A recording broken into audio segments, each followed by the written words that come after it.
Selamat berjumpa kembali dalam pembahasan kita. Dan untuk kesempatan kali ini, topik yang akan kita bahas selama beberapa menit ke depan yaitu menyangkut tentang dunia perbankan. Lebih khusus lagi, untuk kali ini kita akan membahas tema tentang likuiditas bank.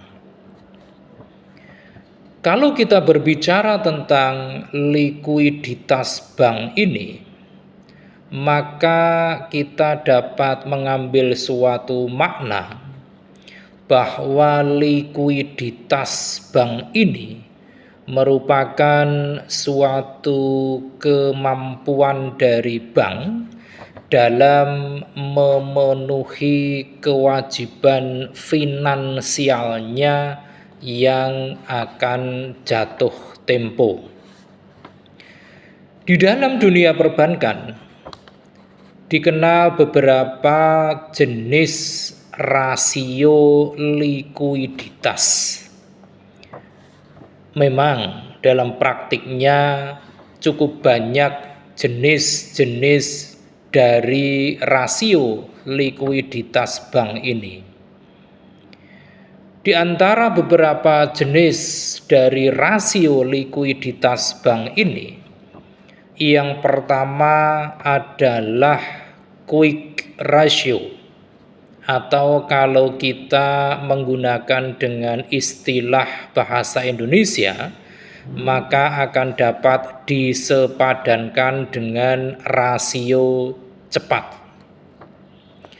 Quick ratio ataupun rasio cepat ini akan digunakan oleh perbankan utamanya untuk mengukur kemampuan dari suatu bank dalam memenuhi kewajibannya kepada para deposan.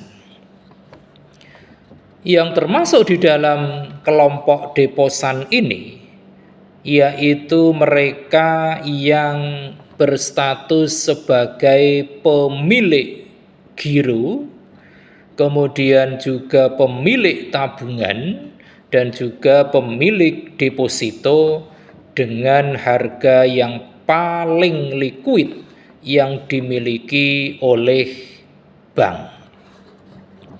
Ini adalah jenis rasio likuiditas bank yang pertama, yaitu quick ratio. Kemudian yang kedua adalah investing policy ratio. Investing policy ratio ini merupakan suatu rasio yang digunakan untuk mengukur kemampuan suatu bank di dalam melunasi kewajibannya kepada para deposannya dengan cara melikuidasi surat-surat berharga yang dimilikinya. Kemudian jenis yang ketiga yaitu banking ratio. Banking ratio ini digunakan untuk mengukur tingkat likuiditas bank dengan membandingkan jumlah kredit yang disalurkan dengan jumlah deposit yang dimilikinya.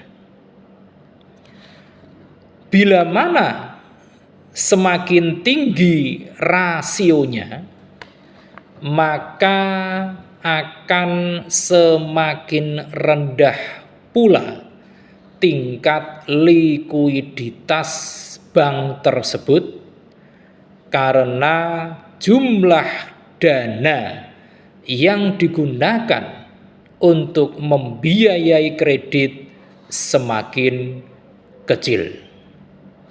Pun demikian sebaliknya.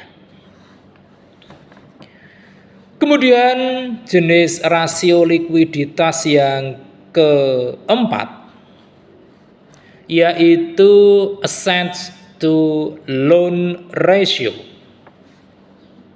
Asset to loan ratio ini digunakan untuk mengukur jumlah kredit yang disalurkan dengan harta yang dimiliki oleh bank.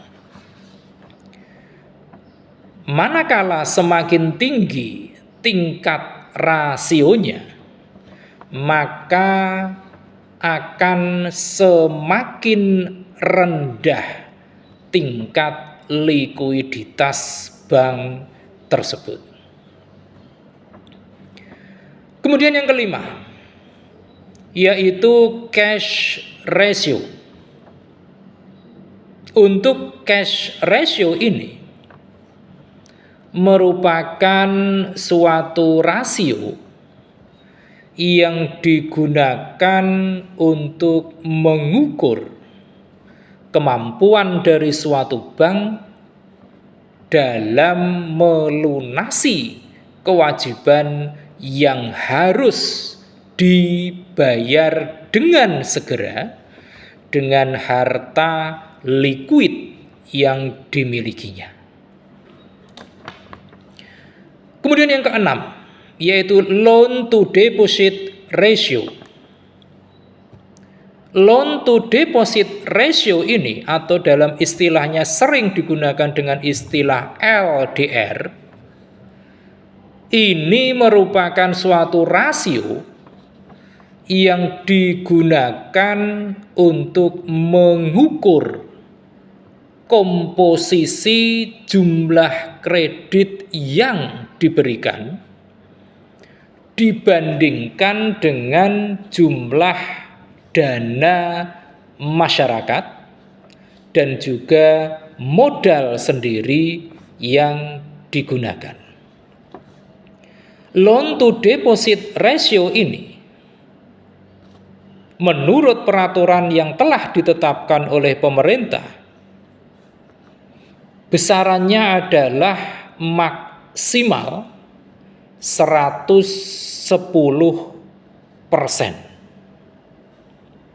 Ini adalah loan to deposit ratio. Kemudian yang ketujuh, yaitu investment risk ratio. Investment risk ratio ini digunakan untuk mengukur resiko yang terjadi dalam investasi surat-surat berharga, yaitu dengan cara membandingkan harga pasar dari surat berharga dengan harga nominalnya. Jika semakin tinggi nilai rasionya, maka akan semakin besar pula kemampuan suatu bank dalam menyediakan alat-alat yang liquid. Kemudian selanjutnya adalah liquidity ratio. Kalau kita berbicara tentang liquidity ratio ini, maka ini akan digunakan untuk mengukur resiko yang akan dihadapi oleh suatu bank jika gagal dalam memenuhi kewajibannya terhadap para deposannya dengan harta liquid yang dimilikinya. Kemudian yang kesembilan, yaitu credit risk ratio. Untuk credit risk ratio ini digunakan oleh perbankan untuk mengukur resiko terhadap kredit yang disalurkan dengan membandingkan kredit macet dengan jumlah kredit yang telah disalurkan. Dan yang terakhir yaitu deposit risk ratio. Deposit risk ratio ini merupakan besarnya kemampuan dana equity capital bank ketika digunakan untuk membayar kembali seluruh dana deposannya. Ini adalah beberapa jenis dari rasio likuiditas bank. Nah, selanjutnya mungkin muncul suatu pertanyaan, yang mana pertanyaan tersebut adalah tentang bagaimana cara mengelola likuiditas bank ini agar tetaplah baik. Pihak perbankan biasanya mengambil beberapa kebijakan dalam rangka mengelola likuiditasnya, dan beberapa kebijakan tersebut diantaranya yang pertama adalah dengan memperpanjang jatuh tempo atas semua kewajiban bank, kecuali ketika tingkat suku bunga sedang mengalami penurunan. Kemudian yang kedua, yaitu dengan memperbaiki posisi likuiditas dengan mengalihkan aset yang kurang marketable. Kemudian yang ketiga, yaitu dengan melakukan diversifikasi atas sumber-sumber dana bank. Dan yang keempat adalah dengan menjaga keseimbangan jangka waktu, aset, dan kewajiban. Ini adalah beberapa cara yang dapat menjadi opsi oleh perbankan di dalam mengelola likuiditasnya agar tetap terjaga dengan baik. Nah, selanjutnya, kalau tadi kita berbicara tentang cara mengelola agar likuiditas bank ini tetap terjaga baik, maka di dalam praktik dunia perbankan dikenal beberapa strategi yang utamanya ini ditujukan untuk menjaga likuiditas bank dengan baik. Strategi-strategi tersebut, yang pertama adalah strategi preventif.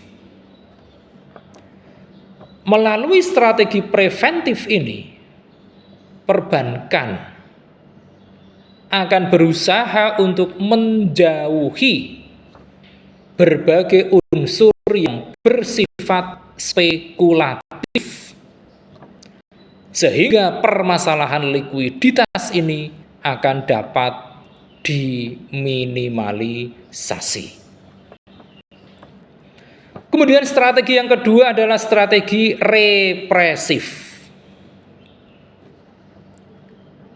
Strategi represif ini merupakan suatu strategi yang juga dapat menjadi opsi bagi perbankan, yang mana ini dilakukan apabila bank telah terlanjur mengalami permasalahan likuiditas.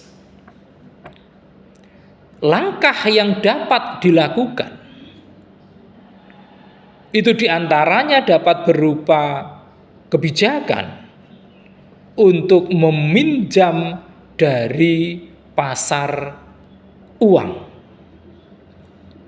Kemudian juga ada opsi untuk mengkonversi dana valuta asing yang dimiliki. Atau bisa juga dengan meminjam valuta asing dari pasar internasional. Kemudian yang berikutnya adalah strategi profitabilitas. Strategi profitabilitas ini merupakan suatu kesanggupan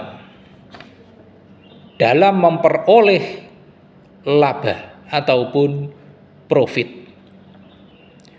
di mana pendapatan bank ini dijadikan sasaran pokok yang harus dicapai oleh bank untuk mendapatkan profit. Ini adalah beberapa strategi yang bisa menjadi opsi bagi kalangan perbankan untuk menjaga likuiditasnya dengan baik. Kemudian, bagi semua bank tentu memiliki peran penting untuk tetap menjaga likuiditasnya dengan baik, agar kepercayaan publik akan tetap terjaga, sehingga peranan bank itu sendiri akan tetap menjadi salah satu indikator utama dalam mendorong terjadinya pertumbuhan ekonomi. Di dalam perjalanannya, semua bank pastilah berkepentingan untuk menjaga likuiditasnya ini. Dan semua bank juga perlu untuk memahami dengan detail bahwa terdapat banyak sekali faktor yang bisa mempengaruhi tingkat likuiditas bank ini. Faktor-faktor yang dimaksud di antaranya yang pertama adalah faktor yang berkaitan dengan kondisi global yang kita tahu semakin dinamis, di mana tentu saja ini akan mempengaruhi arus lalu lintas modal. Lalu lintas modal ini merupakan faktor autonomus yang memang berada di luar kendali bank sentral. Karena ini sangat-sangat dipengaruhi oleh dinamika pasar keuangan global. Ini faktor yang pertama. Kemudian faktor yang kedua adalah adanya potensi peningkatan kebutuhan akan uang kartal. Potensi peningkatan atas kebutuhan uang kartal ini, utamanya di negara kita, ini sangat-sangat dipengaruhi oleh kondisi yang sifatnya musiman. Atau istilahnya adalah seasonal factor. Misalnya, di negara kita ada momen-momen yang mana pada momen-momen tersebut terjadi peningkatan kebutuhan akan uang kartal. Seperti momen Lebaran ataupun akhir dan tahun baru. Kemudian yang ketiga, yaitu faktor adanya perubahan pola transaksi keuangan oleh pemerintah. Misalnya dalam hal pola belanja pemerintah, atau mungkin dalam aspek penerimaan pajak maupun pembiayaan-pembiayaan yang harus dilakukan oleh pemerintah. Dan yang keempat, yaitu faktor yang berupa struktur mikro dan juga perilaku perbankan itu sendiri. Demikian pembahasan singkat kita kali ini tentang likuiditas bank. Mudah-mudahan ini akan semakin memperluas wawasan kita dalam dunia bisnis. Dan kita akan membahas berbagai tema yang lebih menarik lagi pada sesi-sesi berikutnya. Terima kasih atas perhatian Anda semua. Dan jangan lupa setelah menyaksikan tayangan ini silakan klik di layar Anda untuk like, comment, share, dan tentu saja jangan lupa subscribe.